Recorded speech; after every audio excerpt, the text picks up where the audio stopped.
أعوذ بالله من الشيطان الرجيم بسم الله الرحمن الرحيم وما أرسلنا من قبلك إلا رجالا نوحي إليهم فاسألوا أهل الذكر إن كنتم لا تعلمون بالبينات والزبر وأنزلنا إليك الذكر لتبين للناس ما نزل إليهم ولعلهم يتفكرون أفأمن الذين مكروا السيئات أن يخسف الله بهم الأرض أو يأتيهم العذاب من حيث لا يشعرون أو يأخذهم في تقلبهم فما هم بمعجزين أو يأخذهم على تخوف فإن ربكم لرؤوف رحيم۔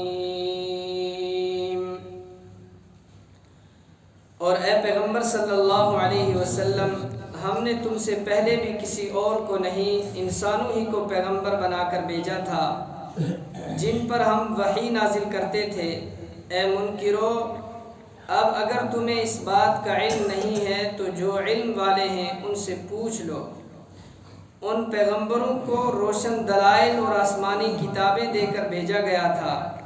اور اے پیغمبر صلی اللہ علیہ وسلم، ہم نے تم پر بھی یہ قرآن اس لیے نازل کیا ہے تاکہ تم لوگوں کے سامنے ان باتوں کی واضح تشریح کر دو جو ان کے لیے اتاری گئی ہیں، اور تاکہ وہ غور و فکر سے کام لیں۔ تو کیا وہ لوگ جو برے برے منصوبے بنا رہے ہیں اس بات سے بالکل بے خوف ہو گئے ہیں کہ اللہ انہیں زمین میں دھسا دے یا ان پر عذاب ایسی جگہ سے آ پڑے کہ انہیں احساس تک نہ ہو، یا انہیں چلتے پھرتے ہی اپنی پکڑ میں لے لے کیونکہ وہ اسے عاجز نہیں کر سکتے، یا انہیں اس طرح گرفت میں لے کہ وہ دھیرے دھیرے گھٹتے چلے جائیں، کیونکہ تمہارا پروردگار بڑا شفیق نہایت مہربان ہے۔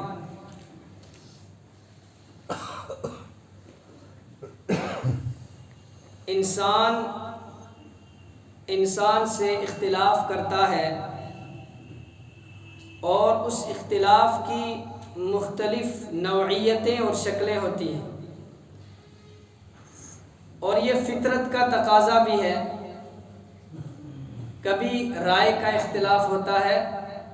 کبھی خواہشات کا اختلاف ہوتا ہے، کبھی پسند کا اختلاف ہوتا ہے، اور کبھی کاموں کا اختلاف ہوتا ہے۔ اور یہ ظاہر ہے کہ یہ فطرت کا تقاضا ہے کہ ایک آدمی کی پسند دوسرے کی ناپسند ہو سکتی ہے، ایک آدمی کی ناپسندیدگی دوسرے کی پسند ہو سکتی ہے، ایک آدمی ایک کام کو پسند کرتا ہے دوسرا اس کو ناپسند کرے گا۔ تو اس کا یہ مطلب نہیں ہوتا کہ آدمی ایک دوسرے کو سب و شتم کرے، گالی گلوچ کرے اور ہاتھا پائی پر اتر آئے، یا اس سے بڑھ کر جس سے اختلاف ہے اس کی لائن کے جتنے افراد ہیں ان سب کا انکار کر دے۔ تو آپ علیہ السلام کے ساتھ جو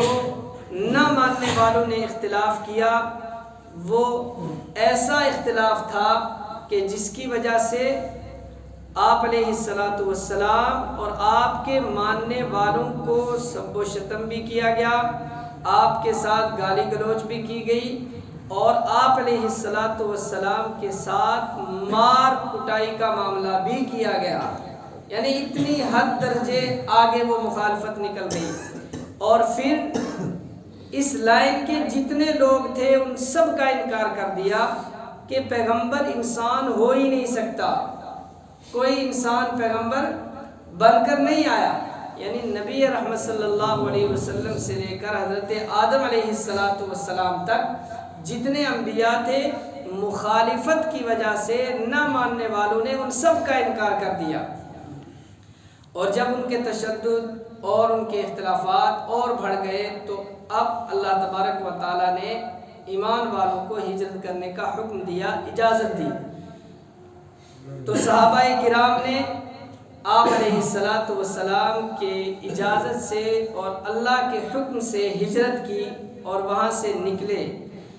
اللہ تبارک و تعالیٰ نے ہجرت کے تعلق سے جو گزشتہ کل آیت پڑھی گئی تھی اس کو بیان فرمایا۔ اگرچہ وہ آیت اتری ہے ان مہاجرین کے لیے جنہوں نے اسلام میں سب سے پہلے ہجرت کی، لیکن قرآن قیامت تک کے لیے ہدایت کی کتاب ہے، تو قیامت کی صبح تک جو بھی لوگ اس طریقے سے ہجرت کریں گے جیسے صحابہ نے ہجرت کی، یعنی وہ اوصاف ان کے اندر پائے جائیں گے کہ اللہ کے لیے ہجرت ہو، دنیاوی کسی غرض سے نہ ہو،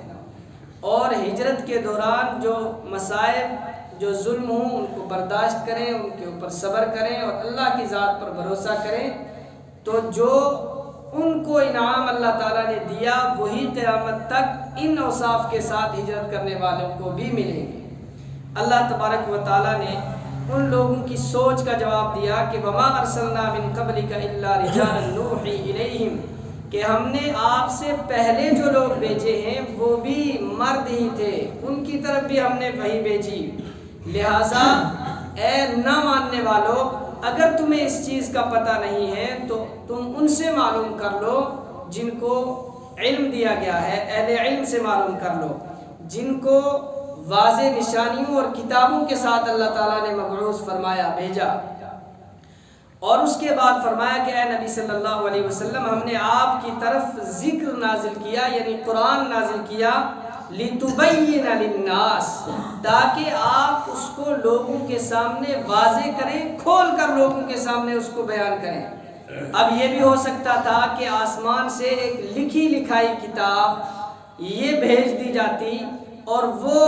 تقسیم کر دی جاتی کہ سب لوگ اس کو دیکھ کر اس سے ہدایت حاصل کر لیں، لیکن جس نبی کو اللہ تعالیٰ نے قیامت تک کے لیے مبعوث فرمایا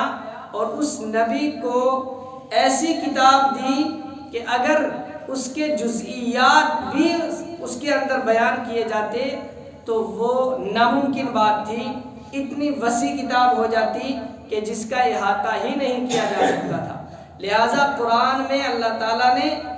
اصول بیان کیے اور ان اصول کی تشریح کے لیے اور ان کی توضیح کے لیے نبی کریم صلی اللہ علیہ وسلم کو مبعوث فرمایا۔ لہٰذا جو لوگ یہ کہتے ہیں کہ صرف قرآن سے ہم ہدایت حاصل کریں گے، حدیث کو نہیں مانتے ہیں، وہ اس آیت کے اوپر غور و فکر کریں کہ اللہ تعالیٰ نے خود فرمایا کہ ہم نے نبی کو اس لیے بھیجا ہے تاکہ جو قرآن ان کے اوپر نازل کیا ہے اس قرآن کی وہ تشریح اور توضیح تمہارے سامنے بیان کریں۔ تو قرآن اس وقت تک سمجھا نہیں جا سکتا جب تک کہ نبی صلی اللہ علیہ وسلم کی احادیث کو نہ پڑھا جائے۔ اس کے بعد فرمایا افامن الذین مکروا السیئات، کیا وہ لوگ بے خوف ہو گئے ہیں اس سے کہ جو بری بری تدبیریں کر رہے ہیں اسلام کو مٹانے کے لیے یا ایمان کو مٹانے کے لیے یا اہل ایمان کو دنیا سے ختم کرنے کے لیے، کہ اللہ تبارک و تعالیٰ یخسف اللہ بہم الارض، کہ اللہ ان کو زمین میں دھسا دے، جیسے قارون کو اس کے خزانوں کے ساتھ اللہ نے زمین میں دھسا دیا تھا، او یاتیہم العذاب من حیث لا یشعرون، یا ان لوگوں کے اوپر اللہ کا عذاب کسی ایسی طرف سے آ جائے کہ جس کا ان کو وہم و گمان بھی نہیں ہے، احساس بھی نہیں ہے، خیال بھی نہیں ہے کہ اس طرف سے عذاب آ سکتا ہے، او یاخذہم فی تقلبہم فما ہم بمعجزین، یا وہ چلتے پھرتے ہلاک کر دیے جائیں اور اللہ تبارک و تعالیٰ کو وہ عاجز نہیں کر سکتے۔ یعنی تین شکلیں بیان کی، ان میں سے کوئی بھی شکل اگر اللہ تعالیٰ اختیار کریں تو وہ لوگ اللہ کو عاجز نہیں کر سکتے۔ چوتھی شکل عذاب کی یہ بتائی کہ او یاخذہم علی تخوف، کہ اللہ تعالیٰ ان کے اوپر ایسا عذاب نازل کرے کہ جس عذاب کی وجہ سے وہ گھٹتے چلے جائیں، ان کی تعداد کم ہوتی چلی جائے۔ پھر اخیر میں فرمایا فَإِنَّ رَبَّكُمْ لَرَؤُوفٌ رَحِيمٌ، کہ آپ کا رب بڑا شفیق بڑا مہربان ہے، اور اللہ تعالیٰ نے پہلے 3 عذاب سے ان لوگوں کو بچایا، اور چوتھا عذاب ان کے اوپر ایسے نازل کیا کہ آپ صلی اللہ علیہ وسلم کی صحابہ اور آپ کے ہجرت کرنے کے بعد حالات نے تبدیلی کی، اور لوگ جو ہے جوک در جوک ایمان کے اندر داخل ہونے لگے۔ پھر غزوات اور سرایہ ہوئے کہ آپ صلی اللہ علیہ وسلم اور صحابہ نے جب غیر ایمان والے نہ ماننے والے ان کے اوپر مکہ سے چل کر مدینہ میں حملہ کرنے آئے تو ان کا مقابلہ کیا۔ چنانچہ غزوہ اس کو کہتے ہیں جس میں نبی صلی اللہ علیہ وسلم بذات خود شریک ہوئے ہوں، اور سریہ اس کو کہتے ہیں کہ جس میں نبی صلی اللہ علیہ وسلم نے صحابہ کی جماعت کو بھیجا ہو، خود ساتھ میں نہ گئے ہوں۔ تو تمام غزوات اور سرایہ کو ملا کر 10 سال میں جتنے غزوات ہوئے اور جتنے یہ سرایہ ہوئے، ان سب کے سب میں دونوں جانب سے ملا کر 1018 آدمی مارے گئے، ایمان والے بھی اور غیر ایمان والے بھی، سب کو ملا کر۔ اور جن کو اللہ تعالیٰ نے ہدایت دی ان کی تعداد شمار میں نہیں لائی جا سکتی، کہ پورے جزیرۃ العرب کو اللہ تعالیٰ نے ایمان کی دولت سے نوازا، اور اس کے بعد پھر پوری دنیا کے اندر ایمان پھیل گیا۔ اللہ تبارک و تعالیٰ تا قیامت اس کو باقی رکھے۔ اللہ تعالیٰ سمجھنے کی توفیق